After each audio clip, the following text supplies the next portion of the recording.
पर पानी पिया करते थे जिसे रामराज कहा जाता था सतयुग को।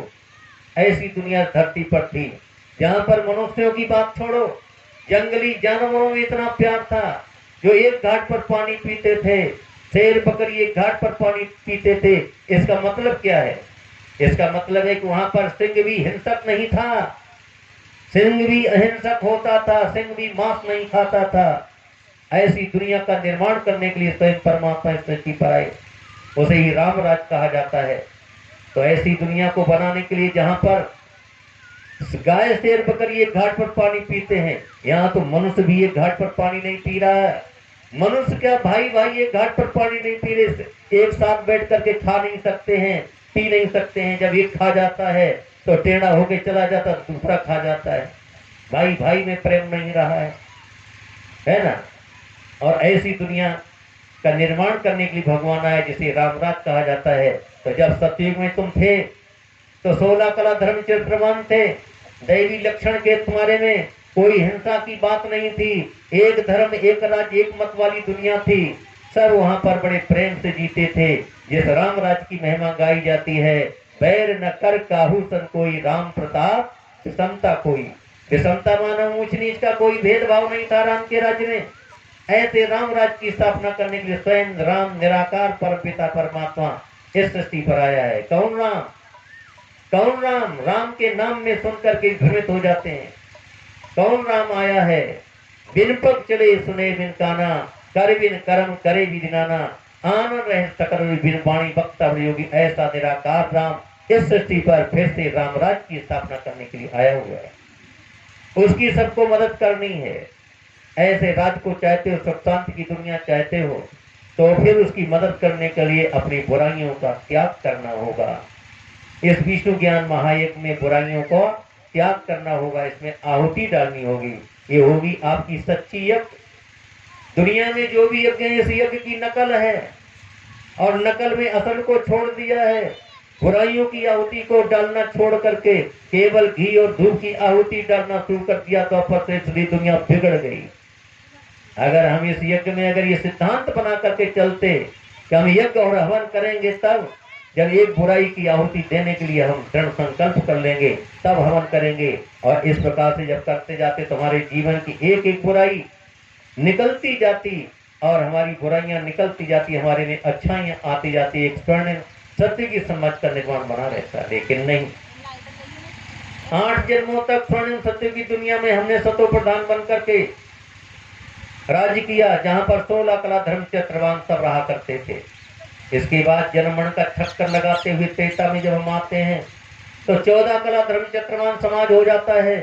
आप सब लोग 14 कला धर्म चरित्रवान सभी आत्माएं थी त्रेता में। क्षत्रिय घराना कहा जाता था।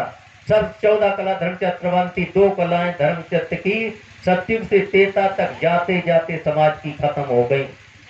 धर्म और चित्त की 14 कलाएं रही त्रेता में। यथा राजा रानी तथा प्रजा, जहां का जैसा राजा रानी होता है वैसी वहां की प्रजा भी होती है। राम सीता को 14 कला धर्म चरित्रवान दिखाया गया, तो वहां पर सभी मनुष्य आत्माएं भी 14 कला धर्म चरित्रवान थी। वो भी एक समाज अच्छा था। तो सतयुग से लेकर के त्रेता के अंत तक इस धरती पर राम राज्य कहलाता है। उसे इस धरती पर स्वर्ग कहा जाता है। वही राम राज्य होता है, वही स्वर्ग होता है।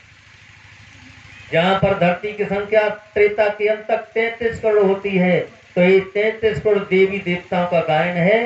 तो देवी देवता कोई पंख नहीं लगे होते हैं। इसी धरती पर मनुष्य आत्मा में जब दैवी लक्षण होते हैं, दैवी गुण होते हैं, दैवी विचारधाराएं होती हैं, दैवी खान पान होता है, उन्हीं को देवता कहा जाता है। तो सतयुग से लेकर त्रेता के अंत तक इस धरती पर देवताओं का राज्य था। उसी को राम राज कहा गया, उसी को स्वर्ग कहा गया। इसके बाद द्वापर से देह अभिमान पैदा हुआ, देह का भान पैदा हुआ, वहीं से बुराइयां पैदा हुई और ज्यादा। धर्मचरित्र की हमारी 8 कलाएं द्वापर में आकर के बच जाती हैं। आदि धर्मचरित्र की कलाएं समाप्त हो गई त्रेता के बाद, जब समाज ये द्वापर में आया, धर्मचरित्र की आदि कलाएं समाप्त हो गई समाज से। यथा राजा रानी तथा प्रजा, जहाँ का जैसा राजा रानी होता वैसी वहां की प्रजा भी हो जाती है। तो वहां का राजा रानी 8 कला धर्म चरित्रवान था, राजा विक्रमादित्य, और वहां से ये सारी सृष्टि में 8 कला धर्म चरित्रवान समाज बन गया। राजा विक्रमादित्य ने शिव की स्थापना कर और सबसे पहले उसकी पूजा पाठ की, भक्ति की। तो द्वापर से भक्ति भाव प्रारंभ हुआ। सतयुग त्रेता में भक्ति भाव नहीं था, वहां पर सब दैवी लक्षण वाले हुआ करते थे, गुणवान होते थे। लेकिन जब यह धर्म और चरित्र की कलाएं तुम्हारी सबकी आदि रह गई, जो पूज थे सतयुग त्रेता में आप ही पूज, आप सब पूज थे। 16 कला धर्म चक्रवान थे, 14 कला धर्म चक्रवान थे जो पूज थे, वही द्वापर में आकर जनमण के चक्रनाथ के पुजारी बन गए। धर्म चक्र की 8 ही कलाएं तुम्हारी रह गई। देखो तुम्हारी क्या दशा हुई, तुम्हारी उतरती कला चली आती है। 8 कलाएं द्वापर में नहीं, पूजा पुजारी बन गए। लेकिन पुजारी तो बने, लेकिन कैसे पुजारी बने? नवदा भक्ति करते थे, पूजा पाठ करते थे, लेकिन कोई व्यभिचार नहीं करते थे। अब व्यभिचारी भक्ति पूजा पाठ की द्वापर में। अब व्यभिचारी कोई व्यभिचार नहीं करते थे, पूजा पाठ तो करते, लेकिन व्यभिचार नाम की कोई चीज नहीं थी। वो भी समाज सुखी में संपन्न था द्वापर में भी। फिर इसके बाद जब कलयुग में आते हैं तो जन्म का चक्कर लगाते ही मनुष्यात्मा, उसके बाद धर्मचक्र की कलयुग में 4 कलाएं प्रारंभ में बचती हैं। 12 कला धर्मचक्र का समाप्त हो जाता होता है। जैसा जहाँ का राजा रानी वैसी वहाँ की प्रजा भी हो जाती है। तो कलयुग के प्रारंभ में 4 कला धर्मचक्रमान समाज में बचा, तो वहाँ का राजा रानी भी था और 4 कला और प्रजा भी 4 कला धर्म। आज कलयुग का अंत आया है, तो आज कलयुग के अंत में ना धर्म रहा है ना चरित्र रहा है। धर्म चरित्र की सारी कलाएं समाप्त हो चुकी हैं। धर्म चरित्र के नाम पर समाज रसातल में चला गया है।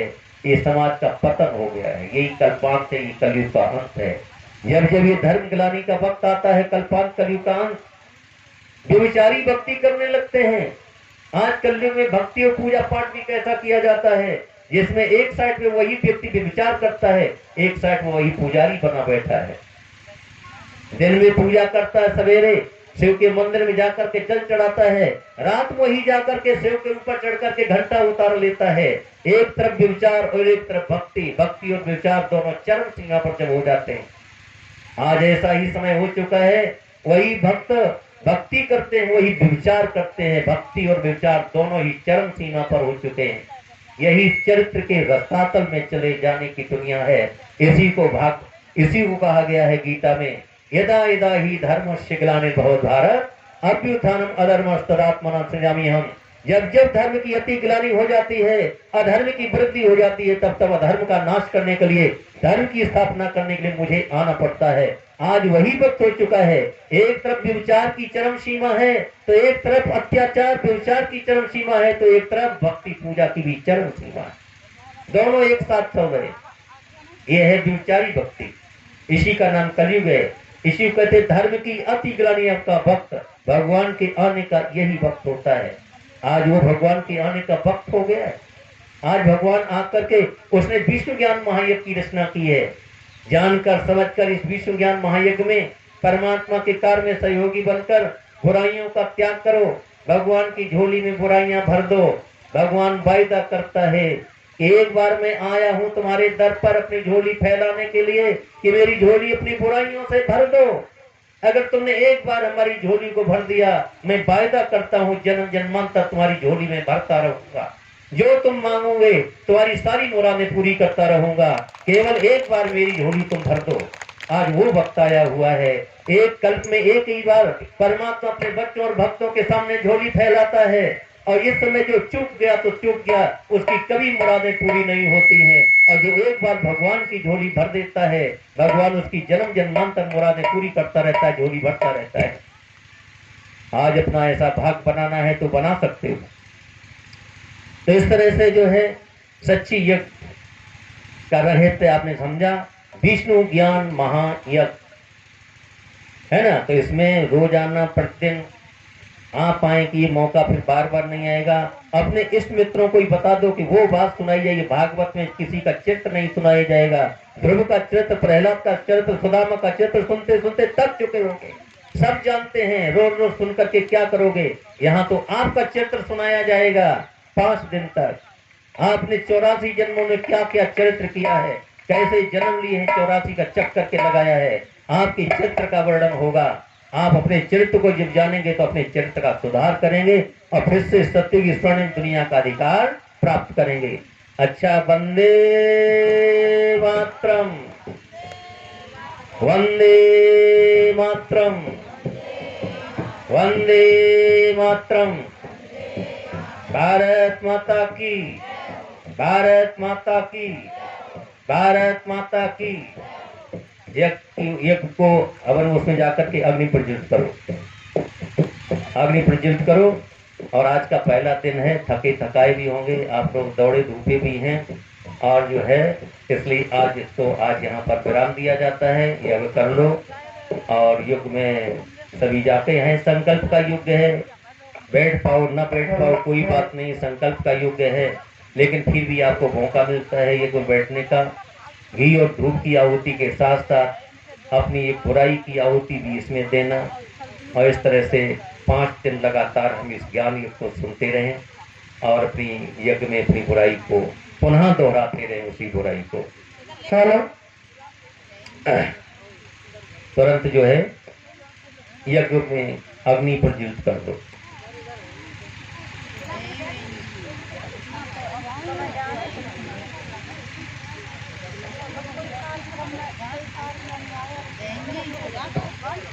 दुनिया में जो होती है नकल है, कैसी नकल है यज्ञ की, कि यज्ञ करता, यज्ञ करने का पहले निश्चय करता है कि हमें यज्ञ करानी है, तो यज्ञ कराने के लिए वो किसी पढ़े लिखे ब्राह्मण से के पास पहुंचता है, मुझे यज्ञ करना है। यजमानों से, ब्राह्मणों से संपर्क करता है ना। तो यहाँ पर क्या करते, फिर यज्ञ करता,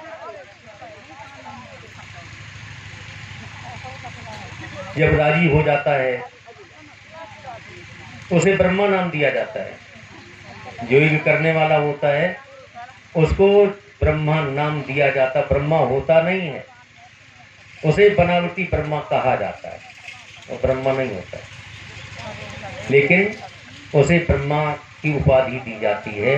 जो मंत्रों का उच्चारण करता है उसके आधार पर आहुतियां जो डलवाता है यजमानों से, उसे ब्रह्मा की उपाधि दी जाती है। जो आहुति डालता है उसे ब्राह्मण कहा जाता है। फिर धूप और घी की आहुति डालना शुरू करते हैं। जहाँ यज्ञ करते हैं वहां पर एक की छावनी छाई जाती है, वहां पर वेदियां बनाई जाती हैं, वहां पर मिट्टी के शिवलिंग बनाए जाते हैं, एक मिट्टी का शिवलिंग भी बनाते हैं, और शालिग्राम भी मिट्टी के बनाकर रखते हैं। ये क्या है, सब नकल है। अरे मिट्टी का ना शिव होते ना मिट्टी का शालिग्राम होता है, ये क्या नकल है।